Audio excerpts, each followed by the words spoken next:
Good morning. I am happy today to tell you something about precise timescale, which are used for timekeeping and also for navigation system. My tutorial will be quite long and covering different aspects. I will talk of timing in navigation system, then I will talk of our meteorological role of timekeeping and how we define the second. What do we do at the BIPM to realize the coordinated universal time? The fact that UTC is currently discontinuous and the drawback of this choice, and then at the end I will discuss if timekeeping and the definition of the second will ever return in space. So let's start from a very old story. In 1612, Galileo, the Italian physicist, wrote a letter to the King of Spain. He had some ideas that you can see here on his notes, that Jupiter had satellites that could be seen in different position and different configuration depending on the point of view that you have with respect to Jupiter. And this is a modern photo of Jupiter and the satellite that you see is quite similar to the notes of Galileo. He said these satellites are placed in very special position that I have computed, and depending where you are, you have a different point of view and you see the satellites in a different configuration. So knowing how do you see them, with my table you can estimate where you are. And he said there is nobody of medium intelligence not able to use these techniques to estimate the position. Unfortunately, the King of Spain was very busy at that moment and had no time to evaluate the proposal of Galileo. But today we are exactly using stars, which satellites which are orbiting around the Earth, and we understand where we are by identifying their configuration and their position. So if you want, in a way, we are implementing today by navigation the original idea of Galileo. I know everybody knows what happens in spherical navigation. We are, let's suppose, on a boat, we have a receiver, we receive the signal from the satellite, and what we measure is how long the signal travels from the satellite to our boat before we receive the signal. If we measure the time of flight and multiply by the velocity of light, we can estimate at which distance we are from the satellite. And in fact, we do that. The satellite has a clock on board, our receiver has a clock. We can measure when the signal arrives, and the satellite tells us when the signal started from the satellite. So let's suppose we were in a flat surface in 2 dimensions. We can measure the time of flight of the signal, which we multiply by the velocity of light, and we understand which is the distance between the satellite and us. With one satellite, we cannot estimate the position yet, because we will be on a circle whose center is the satellite and whose radius is the distance we have estimated. But in the same moment, we have another satellite in view, maybe a third one, and by geometrical intersection, we can estimate where we are. So it's a pure geometrical solution, very elegant. Just a little problem that when we measure a time of flight and we multiply by the velocity of light, since the velocity of light is a very big number, if we just have an error of 3 nanoseconds, 3 billionth of second, we will be wrong of 1 meter. And 3 nanoseconds, unfortunately, is a very small number. It is easy to make error 10 or 100 times worse. And so you see, it becomes being quite important for a navigation system. For this type of measurements, all the clocks of the system are to be synchronized. At least the satellite clock are to be synchronized.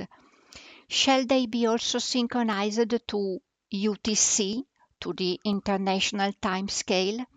Yes, not necessarily for navigation, but up to a certain extent, but for time keeping and for disseminating time, this is very important. The navigation system, in fact, are not only a positioning system, but also a time dissemination service. So they allow us to know where we are and also what time it is. So we understand this is needed because there are users, like for example the distribution of electrical power, where measurements are to be taken with a time tagging accurate at the microsecond level. It is important for financial transaction as well to time tag what we sell or buy at the moment with an accuracy of 100 microsecond, but could become lower. And also in telecommunication, the frequency of the network has to be accurate at the level of 10 to the minus 11. So with such a demanding user, it is quite important that we have good clocks on ground and in space, good capacity to synchronize and measure the clock, and also good reference time scale versus which the clocks are synchronized, and good algorithms for estimating clock and other quantities. And this is true in timekeeping and in navigation system.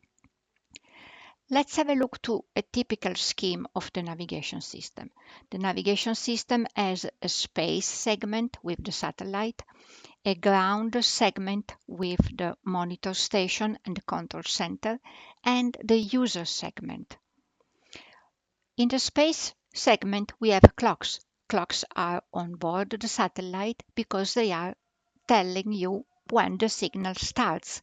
So they need to time tag the moment in which the signal leaves the satellite.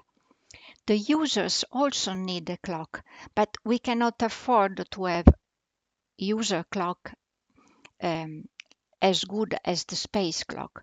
In fact, in space and in the control station, we have atomic clocks, while the user has usually a low-level clock. And in fact, even if we don't know, our receiver is estimating the free space coordinate and also fourth unknown, which is the offset of the receiver clock. So the receiver clock can be low quality. We will estimate its offset with respect to all the other clocks as an additional unknown with an additional satellite measurements, while the clock on the satellite are atomic clock, and in the monitor station, in the control station, we have as well atomic clocks that are used for these pseudo-range measurements, and in the control station, usually the reference time of the system is computed and realized. Then, if we want to keep this reference time in agreement with the coordinated universal time, which is computed at the BIPM with the contribution of many national meteorological laboratories, we need a connection between the ground control center and the UTC community. Let's start to talk about clocks. The definition of the second is the duration of a certain number of period of the electromagnetic radiation which is emitted by the ground state of the cesium atom. So we have cesium clocks which are commercial based on a cesium beam. We have very special clocks that we call primary frequency standard, where you see the cesium in this case is here, and there's a special structure which is by the use of laser pushing up the cesium in this cavity, they come back, and this is called cesium fountain. This is not commercial, this is quite complex, and only some of these devices are available in the world. There are other commercial clocks based, for example, on the hydrogen molecule. And as I said, this primary frequency standard, you can see there are a few in the world.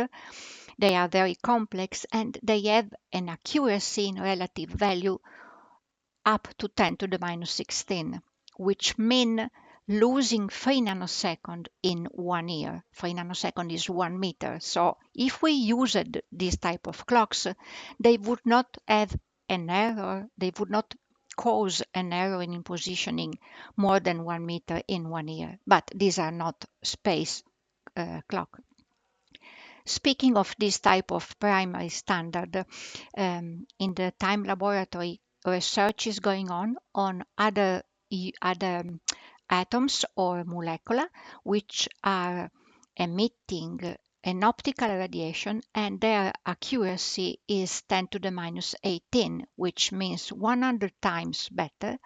And in fact, we are working hard in the Consultative Committee for Time and Frequency to think about a possible new definition of the second, no more based on the cesium atom, but on one or more of this optical radiation.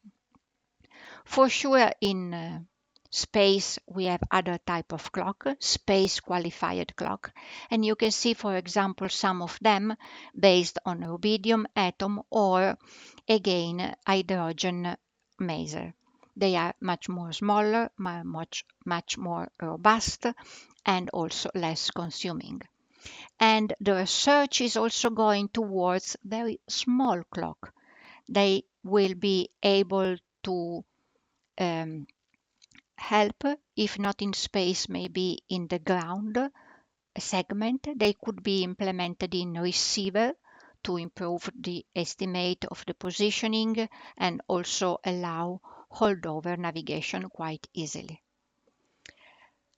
Yes, we said good clocks. This is a picture of the Galileo satellite. If you look inside, there are clocks, 2 rubidium clock, 1 passive hydrogen maser. But then you see how many other devices are necessary before the signal is ready to be launched in space towards the users. In fact, we measure the clock with all these devices, and so when we say that we measure the clock of the satellite, we actually measure the clock with many other devices that can add noise or other spurious behavior. One important thing is that relativity becomes very important in this type of application. In fact, we know that a clock which is moving is slowing down, and the clock which is on the mountain is going faster. This effect is very small. You see, for example, the effect of the different altitude, which is related to gravitational field of the Earth, so it's the general relativity effect. It is 10 to the minus 13 in relative value each kilometer, which means that if you put a clock on the mountain at 1000 meter, it will be faster and it will accumulate 3 microseconds every year just due to the different gravitational potential. Then let's suppose you put the clock on the satellite, on the navigation satellite at 20,000 kilometer. The effect is much larger, still very small, but visible. A clock on board on GNSS satellite would accumulate 40 microseconds in a day if not corrected, and this time error would correspond to 10 kilometer error each day. So these devices are also used to compensate this frequency offset due to relativity.